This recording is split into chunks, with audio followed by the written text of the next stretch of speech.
Friends, namaste and welcome to our Sunday edition of Words of Wisdom, Gyan Ganga on our Virat Hindustan Sangam social media channels. As you know, we have also a program on Saturday, and earlier we did a series of Nyay Gyan Ganga, and after that we did a series of 18 lectures which ended yesterday on Arth Gyan Ganga, where Dr. Swamy gave lectures on the various aspects of economics. We have today a very interesting program on our Sunday regular Words of Wisdom Gyan Ganga, and the topic is situation in West Bengal. And for that, we have, along with Dr. Subramanian Swamy, we have uh, our ex-governor of Tripura and Meghalaya, Tathagata Roy. Tathagata Roy has been in a civil engineer and has done excellent work when he was with the railways. Then in 1990, he quit the railways and joined the Jadavpur University and set up a engineering, that is civil engineering, construction engineering department. And thereafter, he also got associated with the RSS and BJP. He has been the state president of the BJP in earlier years, and he has written numerous articles and books on various aspects on Shama Prasad Mukherjee and others. He has had a distinguished career in academics, and we are very happy to have him in our Virat Hindustan Sangam show today with Dr. Swamy to talk about the situation in Bengal.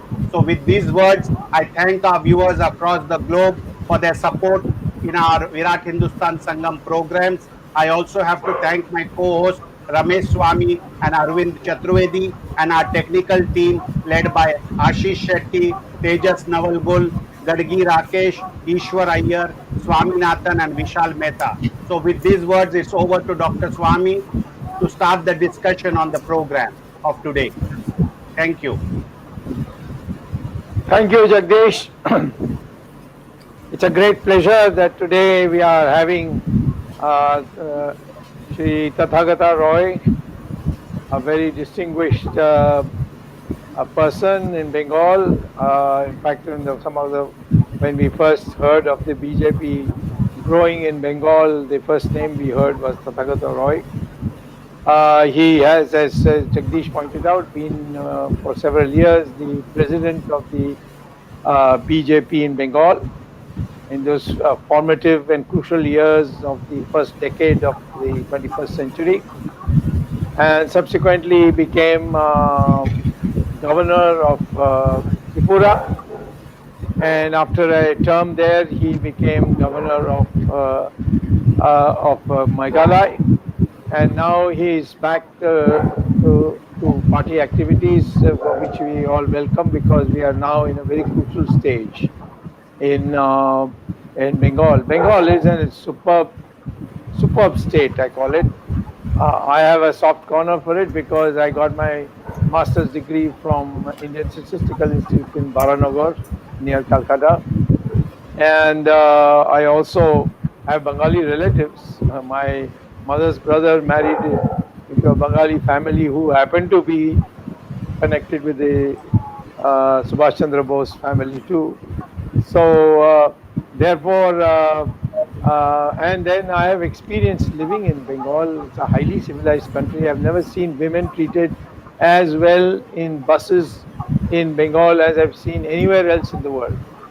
I mean, at the moment of, at least when I was a student, I don't know, things have changed, but as soon as a woman got off, no matter how packed the bus was, the men sitting in one of the chairs in the seats would get up and leave a room for the women. So it's got a tradition. It's in the freedom struggle when the whole country was in depression after the failure of the 1857 revolt, or the War of Independence as we call it. It was Bengal which revived the spirit. Whether it is Bankim Chatterjee, whether it's Vande Mataram, whether it is Aurobindo Ghosh, Swami Vivekananda, they're all from Bengal. And it's Bengal which set the tone. And then, of course, the momentum gathered, and then it became all India. So Bengal is in a sense, the father of the freedom movement, and its literature, its language, and I would say probably it's one of the regional languages with the maximum number of Sanskrit words, perhaps next to Malayalam or a little ahead of Malayalam. So, therefore, this language, this poetry, and those who have got used to Bengali, they don't leave it. For instance, Bangladesh doesn't left Bengali, even though it's a Muslim country, but they take great pride in Bengali. So, and Bengal was targeted by the British. The famine that took place when millions of people died of famine in 1943 was deliberately imposed on by Churchill on Bengal. And partition politics was horrible. The amount of butchering, murdering that took place, which the Hindus of Bengal had to suffer. And then they had that miserable uh, situation of a long tenure of the communists and the Congress. And finally, now we have reached a stage in a new era has dawned. There is a Trinamool Congress, which has nothing to do with the Sonia Gandhi Congress, and there is BJP as number two. And BJP may not have been succeeded in forming a government as we had claimed and raised that expectation, but still it got 73 seats, and I hope we can build on that. But there are many things that have happened which have caused us to perform less than what most people thought we would perform. So, Tathagata Roy has prepared a report on what happened in the elections. So, I would like two things from him. Dr. Roy, you are absolutely free to speak as long as you want. Easily half an hour is available. We can extend it also, but it's you have freedom to speak, and you speak what you think we all need to learn. And for the nation, with the state you belong of Netaji and Shama Prasad Mukherjee and all these great names. I can go on reeling. Probably the program will be over if I reeled all the names. But with this kind of goodwill background that you come, we want to hear you how BJP can grow further in Bengal, and what are the dangers that you see immediately in the present situation, and what steps we need to take. So over to you, Tathagata Roy. Please educate us on the state in Bengal. Well, thank you, Dr. Swamy.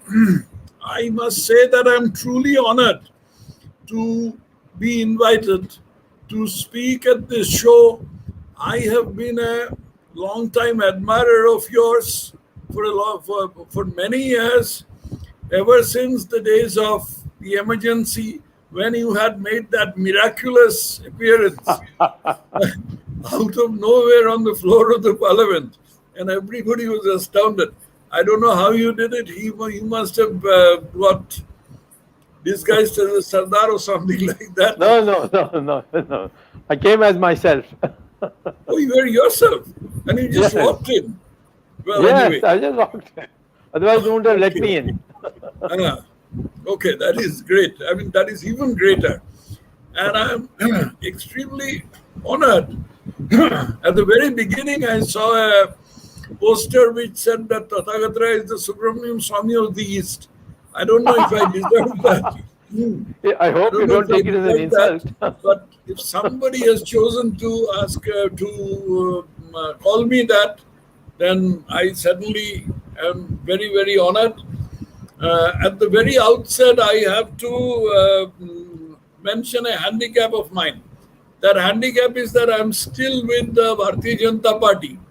And therefore, although I have no official position, I'm simply an ordinary member.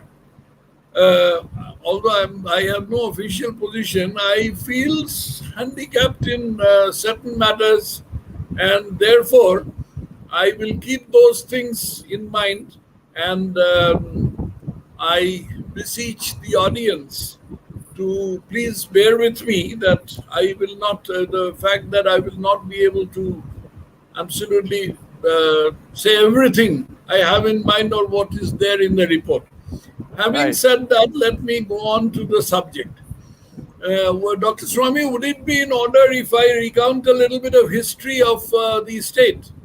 You're the Thank boss. you. You decide what is right. Thank you. Thank you very much. You see, West Bengal has a very strange history, which a lot of people in West Bengal don't know.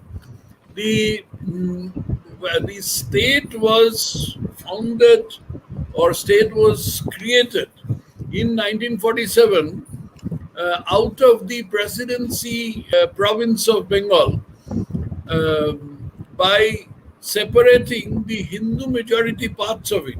What had happened is that in 1947 March, when the Congress leaders capitulated before the iron will of Muhammad Ali Jinnah, and they were so eager to get power that they conceded Pakistan, Gandhiji included. They conceded Pakistan, and then Dr. Shyama Prasad Mukherjee, until then, who was in with the Hindu Mahasabha at that time, and who was steadfastly opposing partition.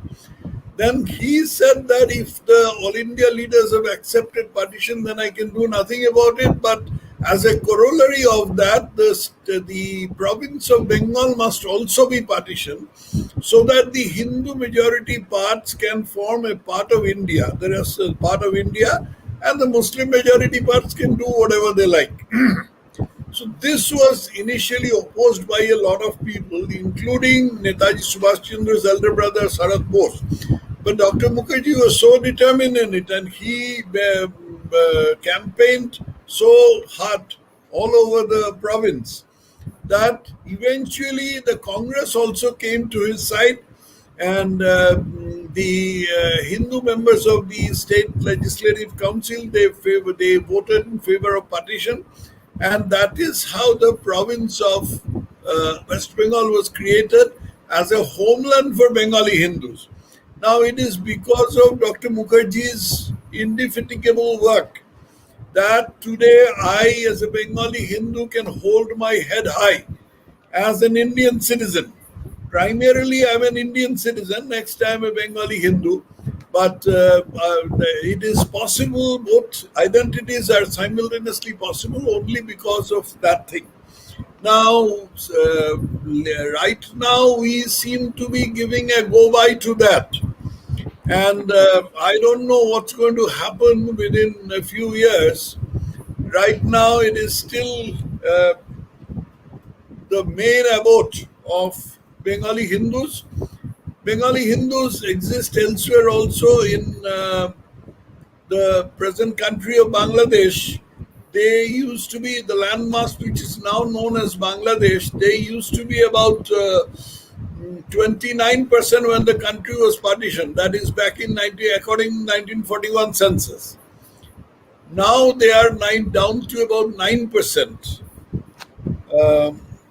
Apart from that, they are majority of the people in the state of Tripura, and they are strewn all over the other northeastern states, in UP, Delhi, and several other places.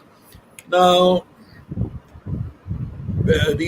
but since this West Bengal is the homeland, I always thought that it is most important that this identity of the state should not be lost, which is in great jeopardy now, I would say. Now, as I was recounting the history, immediately after partition, we had the refugee movement from East Bengal. It, unlike the Punjab refugee movement, it was not all in a gush.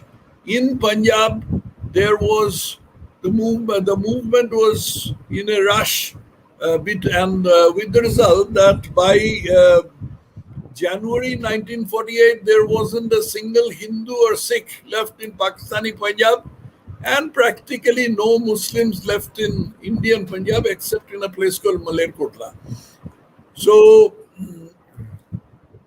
that was the situation in Punjab, And the Punjabi refugees who came here, they were well looked after by the Indian government.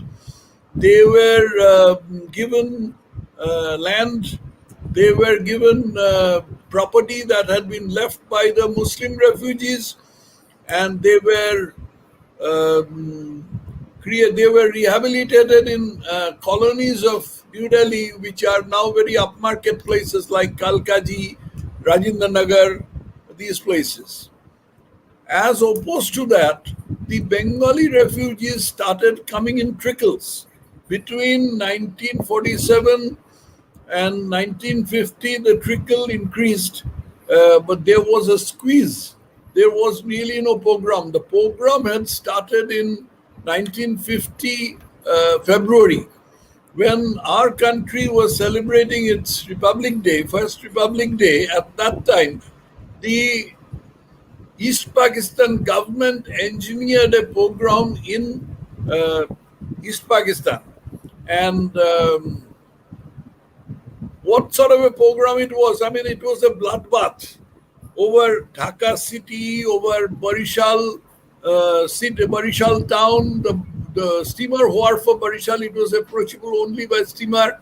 The steamer wharf of Barishal was red with Hindu blood. Terrible situation. After that, the exodus started, but the Pakistanis decided on a policy of not moving the Hindus out in a rush like Punjab, because that might start a reciprocal rush of Muslims from India to Pakistan. So they decided to squeeze out the Hindus, just like we squeeze toothpaste out of a tube. They decided to go about this way. And that actually duped us. You see, between 1947 and 1950, there were pogroms, there were squeeze outs, as happened in the later years. And during this period, the difficulties that the Hindus were encountering, they had taken it up with Sardar Patel, who was at that time very much in chair. And at his insistence, the government of India and the government of Pakistan signed not one but two inter-dominion agreements. These inter-dominion agreements were basically that each country will look after its minorities in a proper manner. Now, India, as usual, looked after its minorities, but Pakistan treated that as toilet paper. And from 1950 February, it had started the pogrom had started in right earnest. When the pogrom started, Nehru was the prime minister as well as the external affairs minister.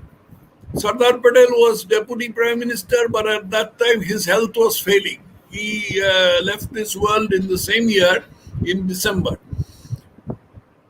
So Nehru was, at that time, Dr. Shyam Mukherjee was not in any party, but he was a member of Nehru's cabinet, the minister in charge of industries and supply. So when this exodus started, Shyam Mukherjee pleaded with Nehru in the cabinet for doing something for the refugees on the same scale as what was done in Punjab. And simultaneously, Dr. B.C. Roy, who had become the chief minister of West Bengal at that time, Dr. B.C. Roy also took up the issue very earnestly, and he started moving this matter.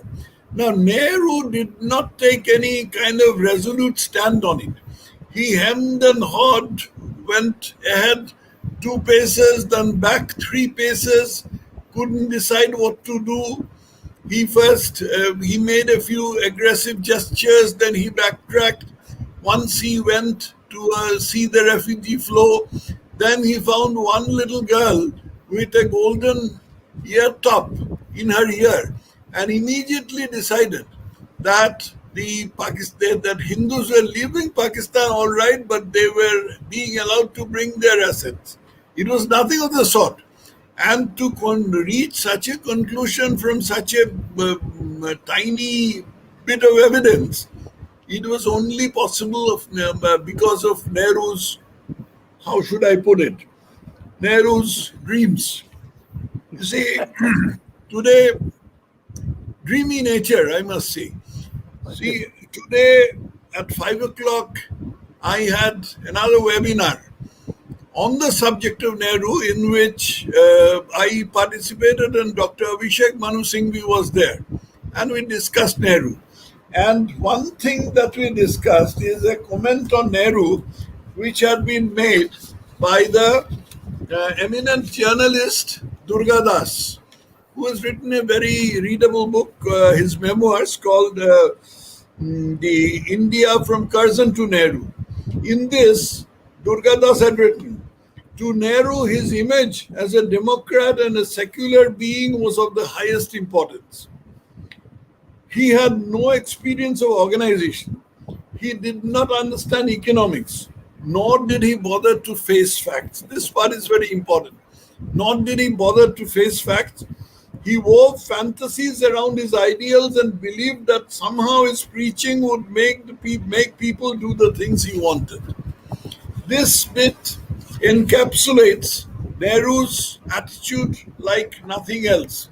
And this was the undoing of the Bengali Hindu refugees from East Pakistan, for whom he did nothing of the scale of what was done for the Punjabi refugees. And the worst of all, he had penned a inked pact with Liaquat Ali in April 1950 to the effect that the refugees will go back and each country will look after its minorities. Now, what he had earlier on mentioned, what he had earlier on written about in the interdominion agreements, practically the same thing was repeated.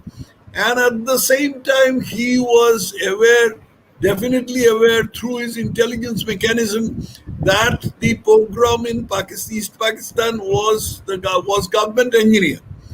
In spite of all these things, how he could ink such a pact afresh with Liaquat Ali Khan beats anyone. But this is adequately explained by what I just now read from Durga Das's book. Anyway, so that was that. In protest against this, Dr. Shyam Mukherjee resigned from the Union Cabinet. He came out and he founded the Bharatiya Jan Sangh, which much later metamorphosed it in itself into the Bharatiya Janata Party. Rest is history. With him, another Bengali minister called K.C. Niyogi, he also resigned. But the central government did not, Nehru or the central government did not wake up. As a result, the refugees were in very dire straits. They had to live under subhuman conditions. Now, I have seen some of it with my own eyes. I am 75 now, going on 76. And I've seen some of it, what subhuman conditions they used to live in Sialda station I've seen. In spite of that, Nehru was not moved, and he had taken a policy that these refugees will be provided relief but no rehabilitation. Imagining that because he had inked a pact with Liaquat Ali Khan, these refugees will be able to go back and they will be able to live happily ever after as if there was no Pakistan. It was not going to happen, but in his dreams he imagined this would happen. So this was, at that time, it was our great good fortune that a person like Dr. B.C. Roy was the chief minister.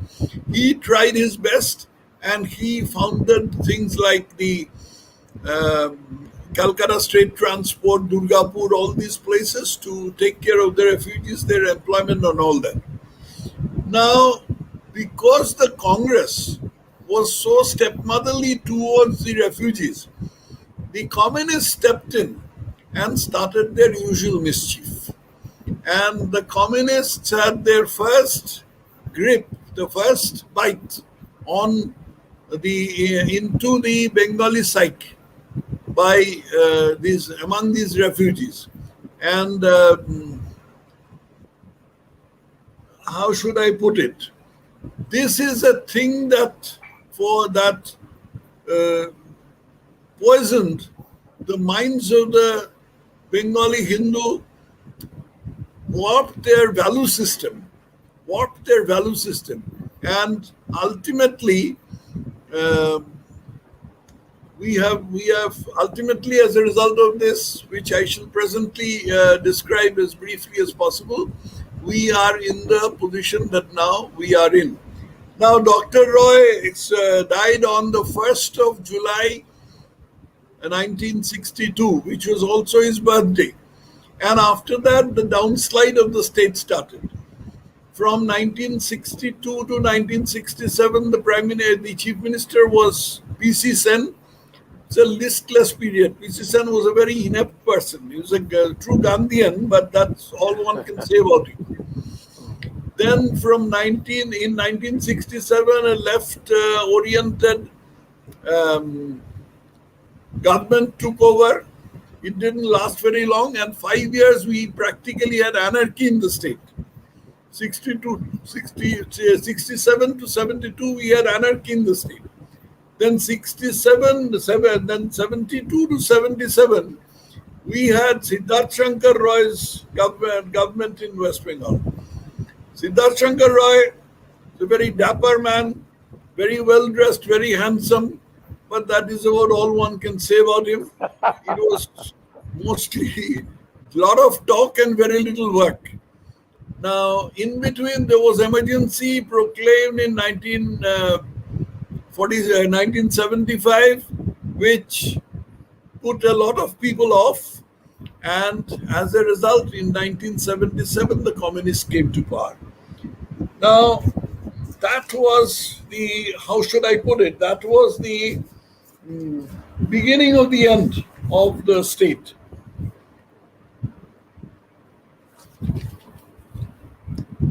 We had this government led by Jyoti Basu, but the secretary of the state party, was a person called Pramod Dasgupta, who himself was a refugee. And he was originally in some revolutionary group. Eventually, he became a communist, and he welded the CPIM party into a very powerful organization. And he and Jyoti Basu started their grand, I shouldn't say mischief, because mischief is a very mild form of crime. It is listed at the very end of the Indian Penal Code. It's just blue murder that they did on their own compatriots. What they did, first they did a replacement of the rule of law by rule of the party. We know that our democracy is based on the rule of law. The law is supreme, nobody is above the law. They made it quite different. They made that the party is quite supreme, law is just a lot of English written in a book, nothing more than that. And what the party is going to say, the law has to obey, not the other way around. With the result that after about 10 years of their rule, if there was a theft in your house and you went to the police station to complain about it, the police would first ask you whether you had gone to the local party secretary or not. If you hadn't gone, then they would take your complaint very sort of cursorily and then record a GD and be done with it. Situation is worse now. I'm coming to that. That is number one thing that they did. Replacement of rule of law by rule of party. Second thing that they did is they emasculated the Congress. The Congress at that time was the principal opposition party in West Bengal, but they somehow worked out an arrangement with Indira Gandhi so that it was like this, that we will abuse you to our heart's content. But if you get into trouble on the floor of the parliament, we'll save you. On the other hand, as a quid pro quo for that, you don't interfere in West Bengal. We'll give you some 20, 30 seats in the assembly, and whoever becomes your leader, we will give them some plots in Salt Lake. We'll get their children admitted in premier colleges. There's no difficulty about that. That arrangement worked for a long time. And as a result, practically from 1977 till 1997, there was no viable opposition in the state. And the CPM went on doing their blue murder, as I put it. What did they do? They first created a situation in which there was total flight of capital. Now, one shouldn't think that the flight of capital was something that they did not intend.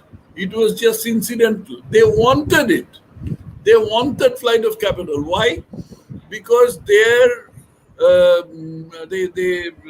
scheme that they had in mind was that if you impoverish the people, if you put them in a level where their needs remain very low.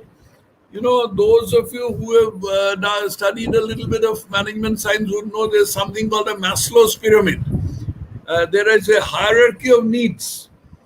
The lower order needs must be satisfied before the higher order needs can arise at all.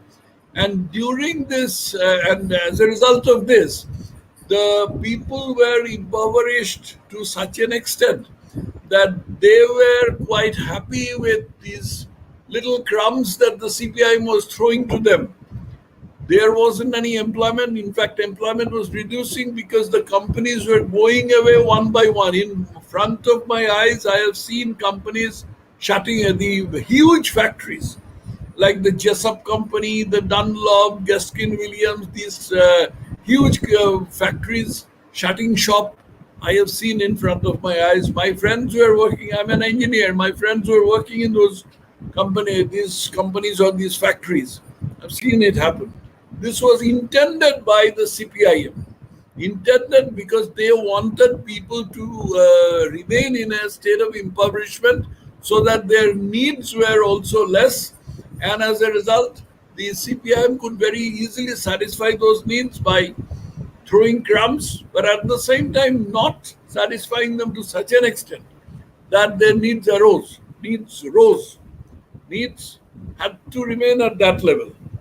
They did a few other things. For instance, they abolished English. I used to see when I came to teach in Jadavpur University that my students, they were absolutely top-notch who had come through the joint entrance examination.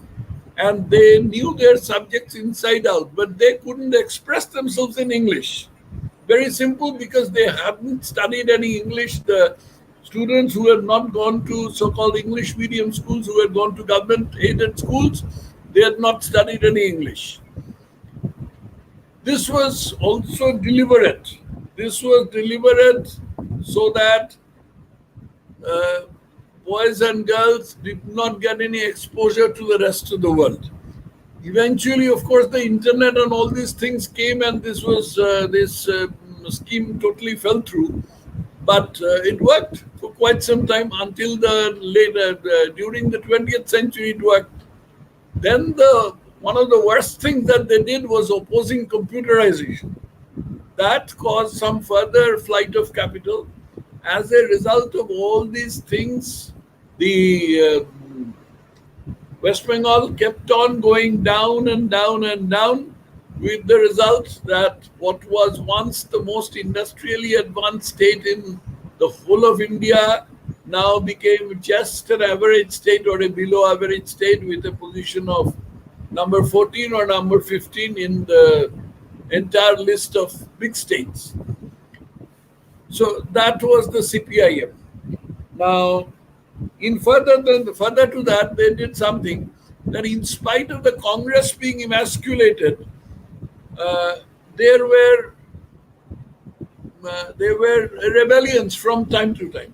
Mamata Banerjee at that time had just come up, and she was against the official line of the Congress, and she was leading some such rebellions. So against them, the CPM used to have a reign of terror. And these terrors, very carefully, they had orchestrated them in such a way that they took place in the out of the way rural areas where people wouldn't get to know about them. At that time, the main way of letting people know were newspapers. The only TV channel was the official Doordarshan, and they didn't come out. They didn't telecast much political news. So this thing went on. There we had these terror killings like the Anandamargi killing, the Marik Jhapi killing, the Choto Angaria killing. Each one of these things are absolutely heartrending. And to describe even one of them would take me a couple of hours. So I'll not go into them except to sort of just mention them in passing. But it ought to be said that this reign of terror, they had made it a rule. Because they were a very disciplined party, they did not indulge in terror for its own sake. They had very good control. They had a full organization tree in which an order from the top, that is the state secretary, filtered down to the lowest level, that is a branch person. And he could implement it. He could kill a person here, kill a person there. I'll just mention one thing at the cost of taking time. I'll just mention one thing. This was told to me by a retired judge of the High Court, retired Chief Justice of the High Court. He said that at one point, in one place where the CPIM had a very strong organization, there was a headmaster of a school who was very, very popular in all around the place. And he did not go for any party. At that time, everybody was with CPM. But he did not go for the CPM. The CPM came and told him that you must join our party. The headmaster said, I've never done any politics, I'm not going to join your party. Then the CPM told him very politely that, sir, you are going to regret this. Then they got his daughter to make a police complaint that her father had tried to rape her. Can you imagine? Her father tried to rape her. The daughter obviously said, I won't do any such thing. He said, if you don't do it, then we will kill your father in front of you deliberately and little by little, with the maximum possible torture. So daughter went to the police station and did it. Then she was examined by this government surgeon, and the surgeon also had to follow the party's bidding. Eventually, the father was convicted of rape. Eventually, the case went to the High Court, and the High Court happened to have a very sensible judge who thought that there is isme dal mein kuch kala hai. So he got that girl into his chamber and asked him. The girl broke down and told him. This was the result of the diabolical reign of terror that the CPIM had spread all over the state. Now, the fact that there was this unemployment all over the state began to bother them a little bit.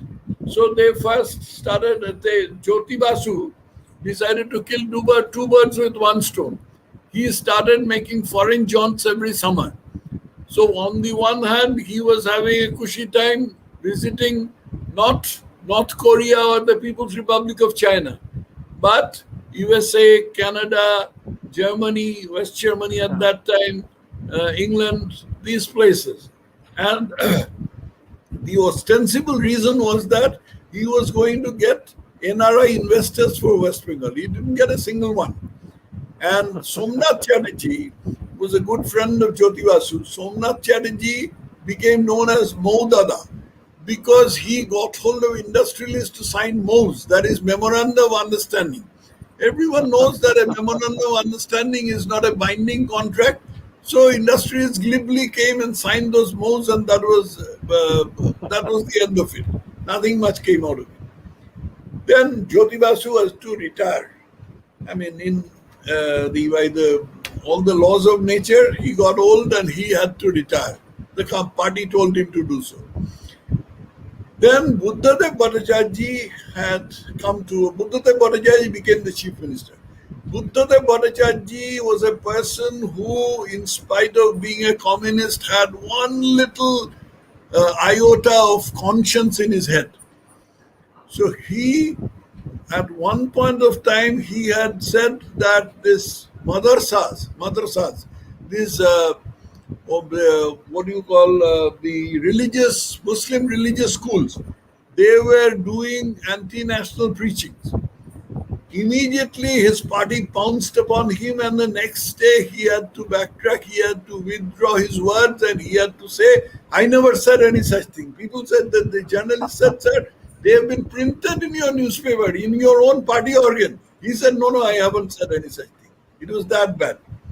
Then he tried really to industrialize the state, and he tried to bring in Tata Motors. Now, I don't want to go too deeply into this, but what had happened is that the communists thrived on poverty, they thrived on squalor, they thrived on people being in a state of want, and this was very fundamental to their existence. Now, trying to bring in prosperity brought about so many contradictions within this whole business that their government could not survive. In the meantime, the Congress had broken. Mamata Banerjee had split out of the Congress and formed her Trinamool Congress in 1997. Mamata Banerjee had mounted an agitation against Tata Motors factory, and with that she managed to drive out Tata Motors. And paradoxical as it may seem, that got her a lot of publicity. Imagine where every state has a chief minister who tries to bring in industry into the state. This person, she was not chief minister yet, but she got popularity and fame by driving out an industry, and that too from Tatas. Like Tatas. I had once asked an industrialist, I was just chatting with an industrialist, a middle-level industrialist, as to how, what about investing in West Bengal? This person said, अरे आप पागल, मुझे क्या पागल कुत्ता ने काटा है? Have I been bitten by a mad dog? जहां से टाटा को मार भगाया वहां तो मुझे जान से मार डालेगा. Where Tata has been driven out, they will kill me. So I'm not going to touch this state with the 10-foot pole. And that is what happened. Buddhadev Bhattacharya was discomfited, he was defeated, and he had to leave in 2011, and Mamata Banerjee came to power. Now, how did Mamata Banerjee turn out? Mamata Banerjee wasn't a person too full of ideas. She did not have any philosophy also, unlike the communists. However much rotten their philosophy is, however much outdated it is, it had some kind of philosophy, some kind of political theory. Mamata Banerjee had only one theory. No matter what, I must stay in power. No matter what, I must stay in power. And she figured that the communists had stayed in power for 34 years by adopting this method of terror, keeping people in poverty, keeping people in squalor. So why shouldn't I follow them? She followed them. Not only that, but she also did everything possible to enhance the poverty and squalor and difficulties of people right through her reign. But she had one difficulty. The communists had a very well organized structure in their party. The state committee, below the state committee there were zonal committees, below the zonal committee there were these local committees, district committees, local committees, and all that. Now Mamata Banerjee's party is organized in such a way that it is said that it has one top-notch leader, one leader of the first rung. Now it is, they say that it is 1.5, which includes Abhishek Banerjee. But anyway, at that time it was one leader and at the top rung. Below that, in the second rung, there were about 1,000 leaders, and below that there was no counting. So the structure of the party would not permit the flowing down of an order which the CPM used to follow, that is from the top down to a branch committee in this manner. So what she decided, what is to be done? I will use the police as my party. And what was the way of using the police? Slapping false cases on people. Slapping false cases on people has become such a disease in West Bengal. Even when I was a retired professor at the age of 67, I was slapped with a case of attempted murder. Can you imagine me trying to do attempted murder? But it had happened. I remember the name of the case, a number of the case also. It was 99 Gurap of 2011 in the district chief judicial magistrates court of Hooghly, and below that, umpteen people have been slapped with false cases. Not only that, there is something else which the CPM did not do or could not do, which Mamata Banerjee has managed to do. That is subjugation of the media. In CPM's time, there were certain journalists who were very respected and who never bothered to listen to the government. Barun Sengupta was one of them. Gaur Kishore Ghosh was one of them. There were several who had been groomed by them. These journalists were of such mettle that the CPM could never subjugate them. Today, the situation in the media in West Bengal, the print media definitely, with one or two exceptions, and the electronic media to a considerable extent, are totally, what should I say, they are called, in Bengali, they are called choti chata. Choti chata means those who lick slippers. Mamata Banerjee wears slippers. It's a statement of poverty, you know. In leftist West Bengal, you have always to prove your poverty. So she was this choti chata papers, and today it is impossible to get any kind of neutral or any kind of unbiased reporting from any of the media. And with these things, she has subjugated. Number one is the reign of terror, which the CPM was doing, she is also doing, except that hers is not organized terror. It's a free-for-all. Anybody can do anything. Today, after her thumping win, how that win was got is a different matter. But that is after her thumping victory in 2021 general elections to the West Bengal Assembly, there is a terrible terror going on in West Bengal. People from other parts of India might have heard of it, but they would find it difficult to imagine what kind of terror it is. People just don't know what to do except join the Trinamool or sing their songs, sing their tune. People are being terrorized in different ways. One way, of course, is plain murder and rape. being beaten up. Then the another method is to deprive people of their livelihood. People who a person who runs a small shop, this shop is simply destroyed. What does the poor fellow do? A person who works in a factory, of the few factories that are still surviving in this state, a person who works in a factory is not being allowed to go into that factory. A person who is who sort of peddles his wares is not being allowed to go out. With these things, the whole state is done for, and the only place where people still can find some little justice is the High Court at Calcutta.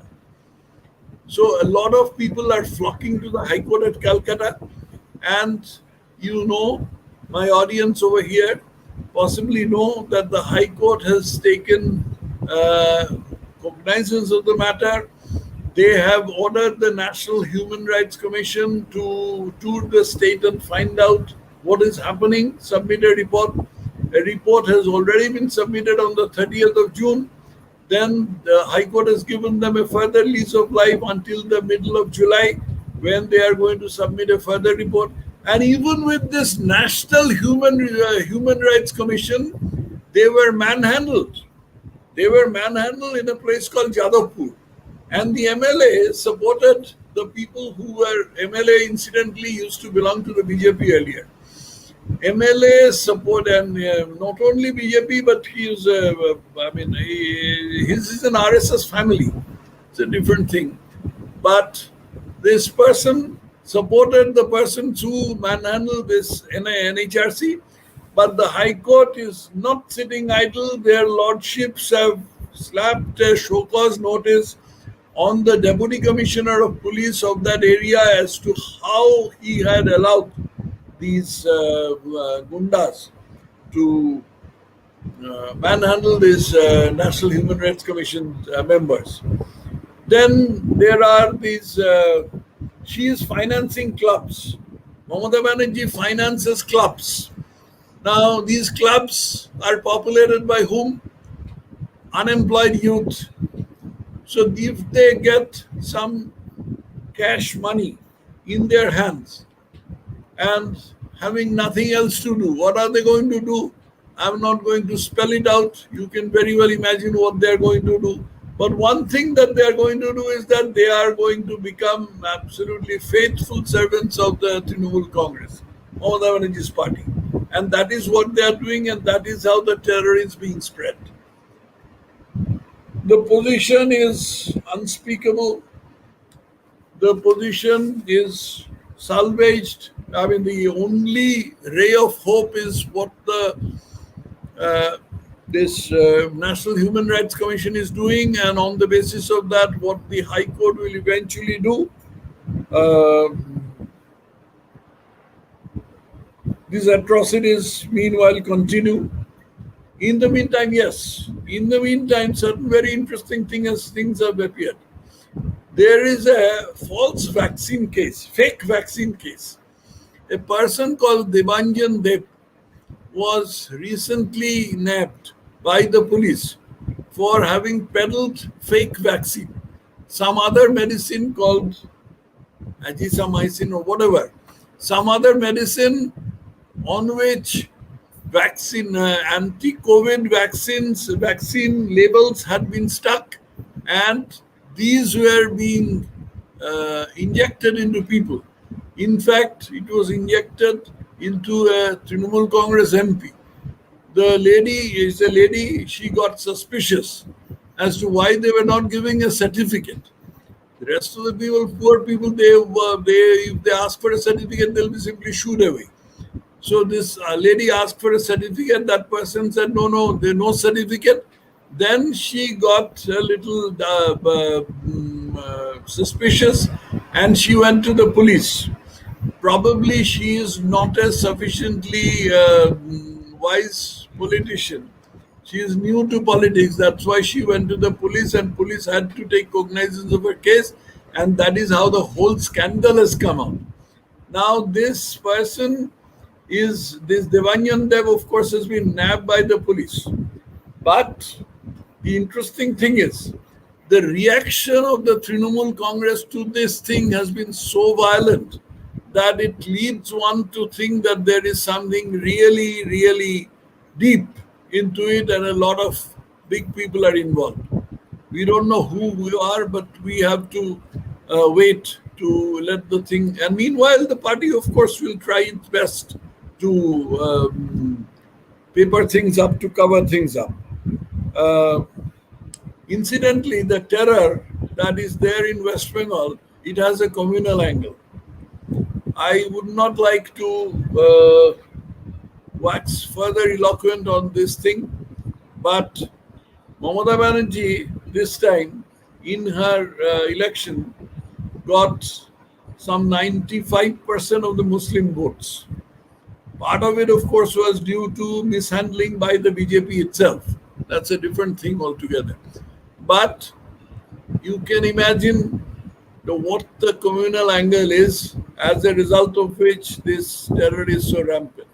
Not just that, the CAA and the NRC, which were passed in the parliament by the BJP, these were opposed tooth and nail by Mamata Banerjee, and some necessary publicity was not done by the BJP to convince the Muslim population here that the Indian Muslims have nothing to fear from these legislations. It is only the Bangladeshi infiltrators who have to fear. But this was not done. As a result, Mamata Banerjee has been able to convince all the Muslims that this is all against Muslims, and all Muslims are going to be driven out of West Bengal as if it is possible. And as a result of that, she got the block vote to the extent of 95%. And then you can imagine what that communal angle to it. CA, in protest against CA, ostensible protest against CA and NRC, there was widespread arson in the Muslim majority district of Murshidabad. And a lot of railway property was burnt. Railways are usually the first victim in these cases. A lot of railway property was burnt. And the people who did it have all been, can easily be identified from the CCTVs installed at the stations. I don't think a single person has so far been arrested or prosecuted for any of these things. This is the communal angle of it. Now, this is the present. This is the present. The present is unspeakable. Dr. Swamy, I must have taken a lot of your time, but I'll just take two or three more minutes to talk about the future, because from the past to the present, one must speak of the future. Sure. The future is bleak. The future is bleak, B-L-E-A-K. Okay. Whether it can be salvaged or not is a very big question. It is bleak for a variety of reasons. Number one is that the complexion of the population is changing. The percentage of Hindus in the state was 80% in the 1951 census. It is officially known to be, in the 2011 census, it was shown to be 27%, and now it is estimated to be around 32%. Now, of what? 32% of what? I mean, that is the Muslim 32% population of the total state population is Muslim.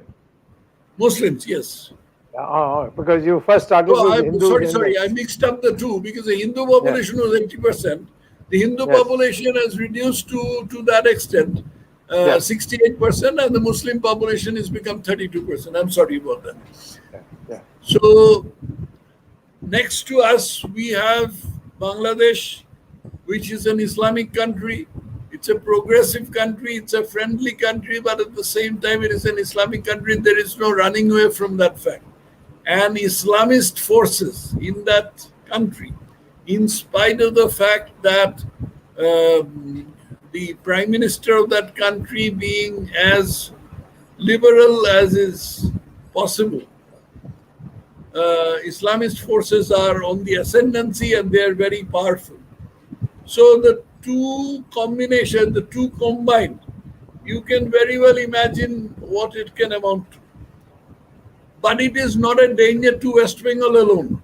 If you look Yeah, at the map, you will find that the whole of the northeast is connected to the rest of India through the narrow Siliguri corridor, that's right. That's which right. belongs to West Bengal. So if West Bengal, that Siliguri corridor is endangered, then the whole of the northeast, which is not Muslim, but Assam is got a very substantial Muslim population, but not the rest of the states. They have a very substantial Christian population. But those states, that part, that northeast, is going to be severed from the rest of India, which means that not only West Bengal is in jeopardy, but the northeast is also in jeopardy. These are things, some, I suppose, some food for thought that I have given to the audience. Before I finish, just one little thing. I saw one person saying that if I could refer any books on this subject. So one book that I had written is this one. It's called My People Uprooted, The Exodus of Hindus from East Pakistan and Bangladesh. This is one book which is it's available in Amazon. This is one book that should be very instructive because the partition on the Eastern Front has been very badly neglected in this country. Most people don't even know what sort of partition it was, what happened, etc. As compared to the Punjab partition, on Punjab partition there must be at least 20 books by people like Khushwant Singh, Penderal Moon, Sadat Hasan Manto, so many people. As opposed to that, on this subject, the only book in English is written by yours truly. I'm not aware of any other. There could be others. If there are, then I beg to be excused. So this is one book, and those of you who can read Bengali, there is a book that I have authored, which is called Bangla Bampantha Bhankari Bangla Bideshe, which means leftism is a terrible thing. The situation in West Bengal and elsewhere. This is the title of the book, and this is one book that I have done a fair amount of research for it, and this is one book that I would recommend to all who can read Bengali. Thank you very, very much, Dr. Swamy, for giving me the floor for such a long time. No, Thank you you very deserve much. it. You deserve it. I have one question, then I'll ask my Yes, colleagues whether they please. have questions. After the election results, I mean, it's not that BJP did badly from one point of view. They had 3 seats, and now it's 77 or something like that.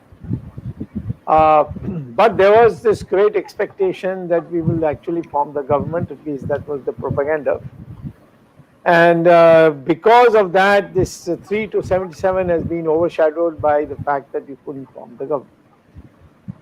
Now, you had said that the reasons why the election results were like they were, you are preparing a report for the presentation to the High Command. Could you tell us why BJP stopped at 77 and did not cross 100, even 100? Sir, I have to go back to the caveat that I entered at the very beginning, that I am still with the BJP and I can't expose the contents of that report. But All on right. the on the 6th of May, I had done a thread of tweets in which I have given some idea of what had happened. Suffice it to say at this juncture that the very sorry result of the BJP is not entirely due to the Trinamool's what the good work done by Trinamool. It is also due to the mishandling of the election done by the BJP. Beyond that, unfortunately I can't say much. But I'll just tell you one thing: that if anyone imagines that from 3 to 77 we have done a great achievement, we have done nothing of the sort. Because in the assembly in the parliament election, Lok Sabha elections of 2019, we got 18 seats, and 18 seats translate into 126 assembly seats. All right. So you Okay. can imagine we have regressed from 126 to 77. 77 is not a bad achievement for a party which used to get 3 seats or 4 seats. But the reason why we didn't get more seats earlier, because the politics of West Bengal was always binary. It was only the first party and the second party. Rest of the parties had stood no chance. Like now, Congress and CPM, without the third parties and fourth parties, they got zero, nothing. And that's what used to happen to us in the olden days. Now it's only because of Narendra Modi and the central government that we had got 18 seats. Now 18 seats means 126. We have regressed to 77. But we hope that we will make the best use of whatever we have been able to do. Okay. Yeah. Any of you want Yeah, to I'll ask have a a question. question? I have a question, Dr. Swamy. Yes. This Rohingya issue, Dr. Roy, is there is a state issue or a central issue? Why is this not being taken up by either? Both of them seem to be leaving the hot potato out, and the problem keeps bubbling up, and it's not getting solved. See, I have submitted my report to the All India President, National President of the BJP. Now he has to take a call on this. Obviously, it's a central issue. State issue is over. State has done or not done whatever it could do or could not do.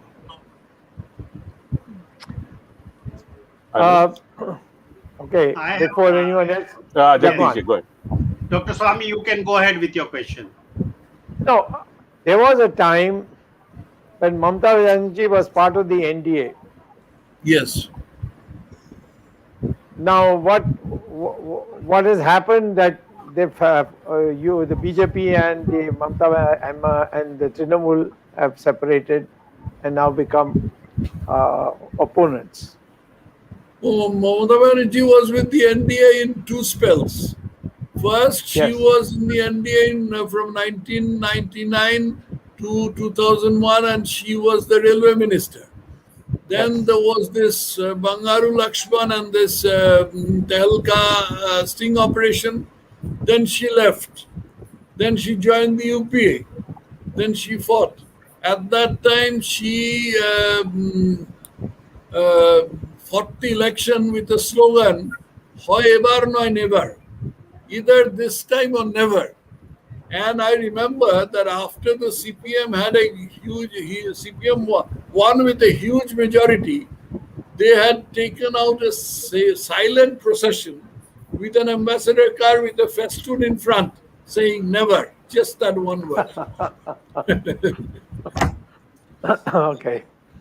So then after that, she came back, but she didn't get, she begged Atalji for a cabinet berth. Atalji eventually made her minister without portfolio for some time, then the coal minister, and then 2004 the BJP was ousted from power. Then sometime around 2007 she quietly slunk away. And then came back in a big wave in 2011. Yes, unfortunately. Jagdish, you want to ask some Yes, questions? I have a question, Dr. Roy. Yes. The party workers from all over the country are very much worried about what is happening in Bengal post-elections. Yes. And they feel that the central leadership or the state leadership has let down the party workers on the ground in Bengal. Yes. How you think this could have been avoided? Because the local party workers are the suffering the most on ground. What is your view on that? That is so. What you said is right. Now I can say only this much, that the people that the floodgates are open for people from outside to come in and join the BJP. I've Yes. never seen such a thing happen before. Now, most of those people have gone back. Yes, and Gone back they or are doing gone away dharna. or whatever. They are doing But dharna outside the Trinamool Congress that please take that's us right, back. that's right. Yes, yes, to be readmitted. Yes. But it is the old guard of the BJP, the doctrinaire BJP people who had been drawn to the BJP because of their belief in the ideology who are suffering. Okay. Arvind, you have a Arvind, question? yeah. Yeah, Dr. Roy, I have few questions. Yes, I'll ask them one by one. The yes, most important question is about the relationship between the government and the governor. You have been yes, a governor yourself for a full 5 year yes, term for yes, Meghalaya and Tripura, yes. and the kind of hostility which is being seen today between the West Bengal governor and the government, and the acrimony between the power and the center representative is Yes, unparalleled. And what absolutely. do you think this will hold for the institution of governor? See, I find nothing wrong with the institution of the governor. After all, the founding fathers of this kind, the constitution, they had debated whether to have a governor or not for quite some time. I've gone through the Constituent Assembly debates. And after that, they decided that such an institution is necessary. And so far, governors have done their jobs. In the states where the governors and the governor and the government, they happen to be of the same political persuasion, there is no difficulty.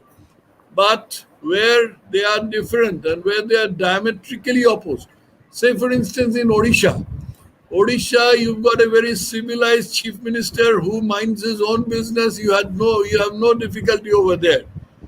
But in West Bengal, it's a different ball game altogether because this person, the chief minister, she would not um permit any person to even have half an inch of any say in any matter concerning the state.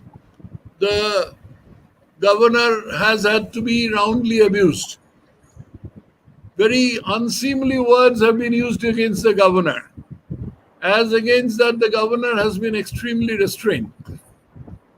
I must tell you that both in Tripura and in Meghalaya, I have had tiffs with the government. In Tripura, the government was the CPIM, and everyone knows by political, in terms of political persuasion, how opposed I am to the CPIM. But we carried on. We did not have much difficulty. We did have some difficulty, but not much. And whatever we had did never came to the notice of the public.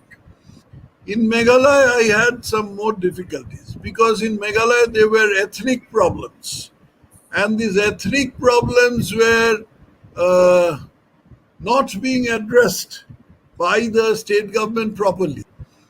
The ethnic minorities in the state, who would were some people whom some people call erroneously as mainstream Indians, they were being discriminated against. So I had taken up cudgels on their behalf, but only very quietly. As a result, this thing never came out. But in West Bengal, these have reached indecent levels. And but I don't think it is going to harm the institution of governor as such. It harms only the person who is shouting, who is abusing the person in a most indecent manner. It harms only that person, as far as I can see. Okay, Dr. Roy, you talked about minorities in Meghalaya. Yes, Similar thing happened in West Bengal also, even before the elections. Mamta Banerjee was blaming the outsiders. And who are these yes, outsiders? These outsiders were the Hindi speaking people. yes, I lived yes, in yes, Bengal 40 years back. I was also from Hindi state, so to say. yes, But yes, what is happening in Bengal today, even post election, that these Hindi-speaking people, minority, of course, in Calcutta and other big cities, they're being made target of. No, And no, no. BJP is taken as a Hindi state party. No, I'll tell you that. First thing, let me correct you on one score that so far as the common Hindi speaking person is concerned, there is absolutely no animosity. And I say this with great emphasis. There is absolutely no animosity between the average Bengali and the average Hindi speaking person. So that is not a problem. What Mamata Banerjee was doing was simply an election gimmick that, and BJP played into her hands.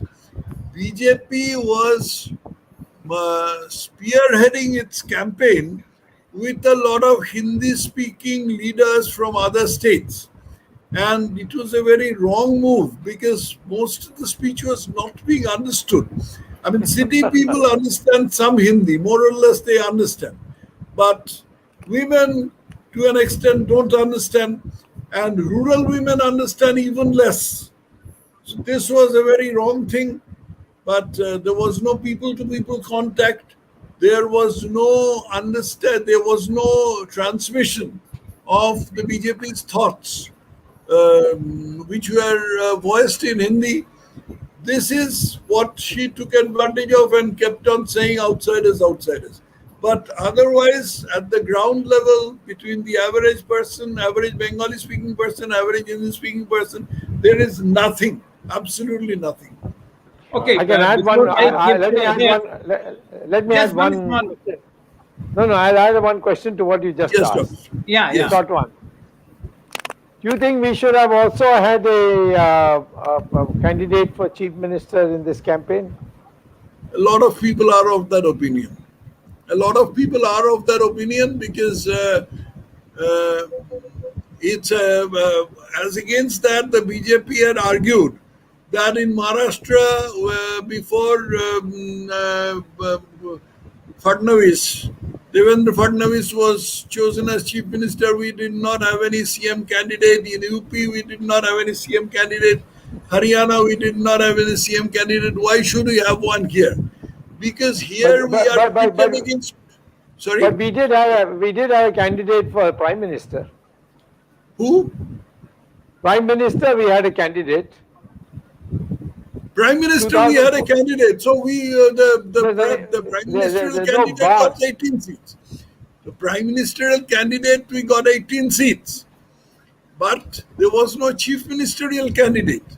And Yeah. a lot of people are of the view that we should have had a candidate because at least that person could have been pitted against Yes. Mamata Banerjee, some kind of debate that, like what happens in the United States presidential elections, could have been done. It's all spilt Yeah. milk. Yeah. What Okay, I- Jagdish. one BJP leader has demanded. One Yes. BJP leader has demanded that North Bengal should be separated from West Bengal. This kind of division, this issue has been made, and TMC is making a big issue out of that, saying that No, BJP is a that dividing is party. first thing. That is that person's personal opinion. The BJP as a party has never voiced any such scheme. But naturally, this is. I mean, as I had said earlier, the BJP has done a lot of things by which they have played into the hands of the TMC. This is also playing into the hands of TMC. Yeah. Dr. Swamy, I have one last question. Yes. Please, Yes. please. During this entire West Bengal election, a lot of Hindus being attacked, they were pushed away to the other states. Basically, they became refugees in other states. Sorry. When the Hindus were attacked during the polls or elections, a lot of them didn't they not move to other states like Assam or the neighboring states? Did they not move to a large drove? No, only a very small number of people because Assam is very far away from South Bengal. Okay. It is close only to one or two districts in North Bengal, and some people from there might have moved to Assam. But it is much easier for a person to move to Bihar or Jharkhand or Odisha from this part of Bengal, but nobody moved. Actually, people just got beaten up, murdered, raped, but nobody moved physically. People moved from one place to another, that sort of thing So happened. it is kind of surprising, but people take this in the stride, as you said. From the CPM history. This is looks. I mean, I'm not trying to be cynical, but I think that people take this kind of thing in a stride. I presume. Is that a wrong? Is that a wrong presumption to make? People Well, did what? they took them in these horrible incidents in their stride. That is, they Yes, did not, they were meek, they were passive. They yes. didn't, but there should have been perhaps much more central involvement in protecting these Correct. people than we I had. also think so. I also think Yeah. so. But the demoralization is to such an extent that Yes, even where they are there in sufficient numbers, they can't resist. that's right. Plus, the police are on their side. Yeah, but you should have sent the military then. Anyway, Okay. Dr. this Roy, is I this have a is question. Dr. Roy, I yeah. have a question. Yes, Some of our Hindu friends who are helping in some relief work in Bengal want to yes, know yes, what is the ground reality today. They say that they have been funding for the people who have become refugees or those whose livelihood have been destroyed. Is the yes. situation today also on the ground that bad that there is a help required from abroad or from other Hindus from other parts of India? Many of our viewers want to know that. What is the ground? Have people left their homes? Have they returned back to their homes? Or is there food shortage for those type of people? If you can give an update for our viewers, I have, especially yes, from yes. America. I have not toured the state. You see, I am, when I relinquished my post as governor, I came to the state and I placed myself at the disposal of the party for any use that the party might put me to. Unfortunately, a party in their wisdom did nothing. So I am just an ordinary member who has become a member through a missed call. So I don't have any wherewithal to toot the state, and I didn't do any such thing. But I keep my eyes and ears open, and I get a lot of calls. So from that, what I gather is that situation is not much improved. It's still quite bad, and any help is welcome from any quarter. Of course, keeping within the law, FCRA, and all that. Any help from any quarter is welcome. Okay, I thank you, think Arvind. I Dr. think we have Swami. gone well beyond any other previous Yes, lectures Arvind. we had. It's been so Yes, yes, engrossing. It's been fascinating. I think we could go on easily for a much longer period, but I think it would be unfair to the audience also because it's getting late in the night. I think we have to have Dr. Roy back again in our program for a further update on what's happening in Bengal because it looks like going to be It's a a very pleasure interesting. to interact with you anytime, sir. As I said, I have been an admirer of yours for a very long time. Well, it's mutual. Now, of course, you got a huge number of admirers who are who who are hearing this program. This will go through YouTube and it'll then get recycled. It's going to be a big publicity. But Bengal is a very important state, and BJP has come this far, and now we must make the final mile and get to power in Bengal. That's the only solution that I can see Absolutely. by which all these issues that you have brought to our notice. But thank you very much. I think this has been one of the most enjoyable discussions we have had. And it's also something a lot of people have learned because people don't give all these perspectives that you have given, how the whole thing evolved and where it is today. So, hearty congratulations to you, sir, and we look forward to hearing you again in a similar Thank program you. in the Thank future. you. Thank you. Yes. Thank you, Dr. Tathagata Roy. Thank you, Dr. Swamy. This program, as you really said, has broken all the records. We have almost touched 90 minutes. We have Right. almost 90 minutes of live telecast on Prime social media channels. And viewers comments that we are seeing on the side are such that they indicate the success of this program and the attention which viewers have been paying to both of you, what you have been saying about the current situation in West Bengal. Well, there may not be an immediate solution. There may be a long-term solution which may be required, but that is for the central government and the state government's coordination, which can bring this up. And you have hinted on some the weaknesses of the BJP in fighting the election, but maybe your report, which you are going to give to central government, Dr. Roy, that will reveal more than things which are hidden. But only thing, before I wind up, I would say, before the election, Jai Shri Ram had become a war cry. And people were criticizing, at least the TMC people. Mamta had boycotted the Prime Minister's program. And even when the relief for the flood relief came, that Mamta was not really cooperating with the Prime Minister and she hardly gave any time. This kind of acrimony must go. And governor has a very important role to play. And maybe at this issue, we can discuss, as Dr. Swamy has hinted, or some other time. Thank you very much for sparing so much time for us. And thank you, Dr. Swamy, for asking or for your interventions and making such important remarks. Thank you, Ramesh Swamy. Thanks, Jagdish Shetty. Thanks, the technical team led by Ashish Shetty, Ishwar Gadgi Rakesh, Ishwar Iyer, Tejas Swaminathan, and Vishal Mehta. We will be meeting again on Sunday, Words of Wisdom, Gyan Ganga, 8 p.m. at the regular Words of Wisdom program. Till then, Namaskar, Jai Hind. Jai Hind.